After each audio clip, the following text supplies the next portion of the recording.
Hello everyone, আসসালামু আলাইকুম। ইসমাইল আর আজকে আমি একটি শেয়ার করবো আমার ডেইলি লাইফস্টাইল ব্লগ আর এক্সাম ডে ব্লগ।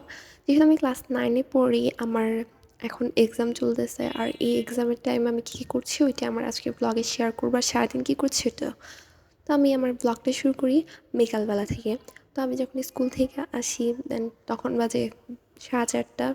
তারপর আমি শাওয়ার করি, দেন আমি খাওয়া দাওয়া করে আসরের নামাজ পড়তে বসে যাই। তারপর আসরের নামাজ শেষ করি, যে জিনিসগুলো নিয়ে গিয়েছিলাম ওগুলো বের করি। স্কুলে ল্যাপটপ নিয়ে যেতে হয়েছিল, কারণ হচ্ছে আমাদের ডিজিটাল টেকনোলজির পরীক্ষা ছিল, মানে আগে যেটা আইসিটি ছিল ওই পরীক্ষা। তো ওখানে ব্যবহারিকের জন্য ল্যাপটপ আর হচ্ছে এখন বইও নিয়ে যেতে হয়েছে পরীক্ষায়।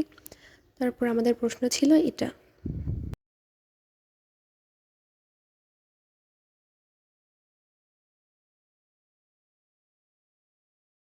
তখন আমি পড়ার জন্য প্রিপারেশন নিচ্ছিলাম। দেন আমি এখন স্কেল করছি লেখার জন্য, কারণ আমি স্কেল ছাড়া কোনো খাতায় লিখি না, কারণ স্কেল না করলে আমার লেখা ভাল লাগে না। দেন আমি এখন ম্যাথ করব যদিও, কারণ হচ্ছে আমার নেক্সট পরীক্ষা ম্যাথ না, কিন্তু তাও ম্যাথ পড়বো কারণ মাঝখানে অনেক দিন বন্ধ আছে।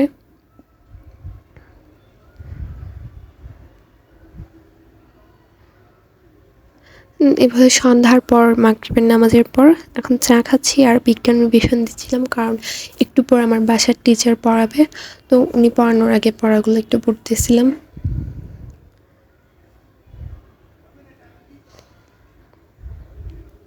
পড়ানো শেষে আমি দেখি আমার বোন পাশে একটা অ্যানিমে আঁকতেছিল। দেন সেই দিনের ব্লগ সেখানেই শেষ করে দিই। এরপর দিন সকালবেলা আমি ফ্রেশ হয়ে যাই, তারপর সকালে উঠে আমার কাজ করে দেন আমি আমার ঘর গোছানোর জন্য চলে আসি। দেন ঘর গোছানোর জন্য আমি আমার বিছানা গুছিয়েছিলাম, তারপর আমার আম্মুর বিছানাটা একটু গুছিয়ে দিচ্ছি। এরপর আমি আমার রুমে ওয়ারড্রবের অগোছালো জিনিসগুলো গোছাতে এসেছিলাম। তো এই হেয়ার স্ট্রেটনারটা আমি দারাজ থেকে অর্ডার করেছিলাম। দেন এই হেয়ার স্ট্রেটনারটার রিভিউতে আমি বলবো যে এটা 8/10। দেন আমি গোছানোর পর আমি আবার পড়তে চলে যাই। তখন বাজছিল 11টা, মানে সকাল 11টা। আমি আমার যে পড়াগুলো বাকি ছিল ওগুলো পড়ছিলাম।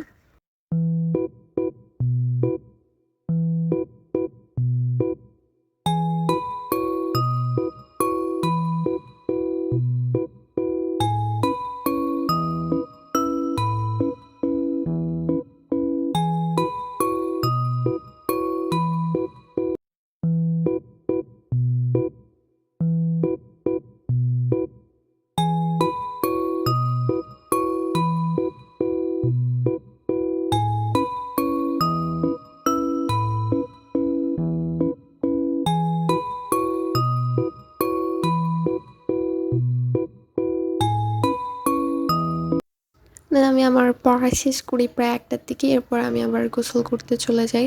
দেন গোসল করার পর খাওয়া দাওয়া করে দেন আমি আবার বিকালের দিকে আসি। দেখি আমি টেবিলটা অনেক অগোছালো ছিল, ওগুলা গোছাচ্ছিলাম।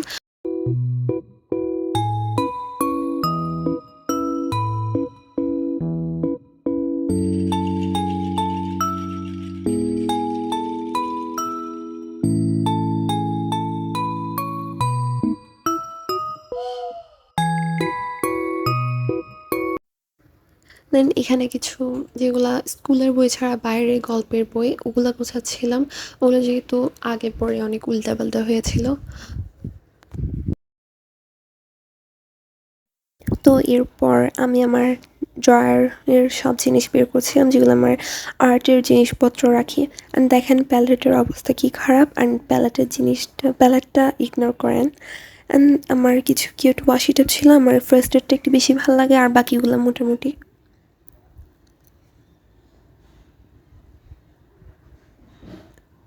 দেন আমি একটার পর একটা সব জিনিস বের করছিলাম আমাদের ডেস্কের মধ্যে যা যা ছিল। দেন আমি এই টাইপোগ্রাফিটা অনেক আগে, মানে কিছুদিন আগে করেছিলাম। দেন আমার এই ক্যালকুলেটর পেন্টিংটা আমি আগেই শেয়ার করেছি, অ্যান্ড এই পেন্টিংটা বের করলাম। তারপর আমার আরও জিনিস যেগুলো ছিল ওগুলো বের করছি। অ্যান্ড এই গ্লোসটা হচ্ছে আমি আমার অ্যাক্রিলিক পেন্টিংয়ের পর ইউজ করি, মন্টমার্টের গ্লোসটা। আমার কিছু স্টিকার্স, এগুলো আমি নিজে ইউটিউবের ভিডিও দেখে বানিয়েছিলাম, তাও অনেক দিন আগে। কেন বানিয়েছিলাম নিজেও জানি না। কয়েকটা কিউট ছিল, কয়েকটা আজাইরা ছিল, এগুলোও গুছিয়ে রাখছি। অ্যান্ড এটাতে ফার্স্টে স্কচ টেপ, দেন হচ্ছে ডাবল সাইডেড টেপ দিয়ে করেছিলাম।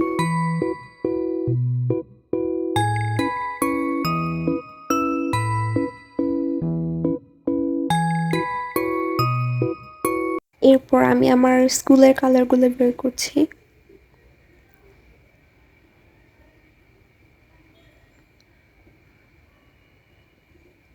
এরপর আমি আমার পেইন্ট ব্রাশ যেগুলো নষ্ট করে ফেলে রেখেছি ওগুলাই বের করছি।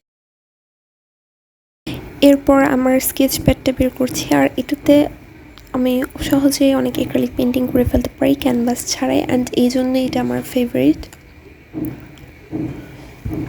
অ্যান্ড আমার 3টা নোটবুক যেগুলো আমি নিজেই বানিয়েছিলাম। ফার্স্ট একটা ভিনটেজ, এটা আমার নতুন ব্রাশ, যদিও এটা দিয়ে একবারও আর্ট করা হয় নাই। দেন এখানে আরও কিছু স্টিকার্স ছিল যেগুলো অনেক কিউট। এরপর আসর আজান দিয়ে দিয়েছিল, তাই আমি আসরের নামাজ পড়ে একটি ময়শ্চারাইজার ইউজ করলাম।